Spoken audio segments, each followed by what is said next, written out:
I'm at my favorite Italian pizza joint here in Naperville, Calogero's Old World Italian style pizza with the owner Salvatore. What's going on, guys? How did you get started in the pizza business?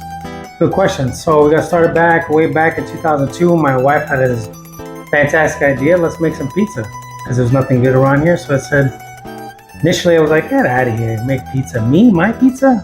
So we started off with a little wood fire oven, a Nuni, and then we graduated up to a wood fire. And then in our journey, we looking for a kitchen space, and here we are now. You said you get all of your ingredients from Italy, right? We do. We import everything directly from Italy, like our flours and some of our bread flours. But if we don't get it from Italy, we do import the highest quality domestic products we can get our hands on. That's awesome.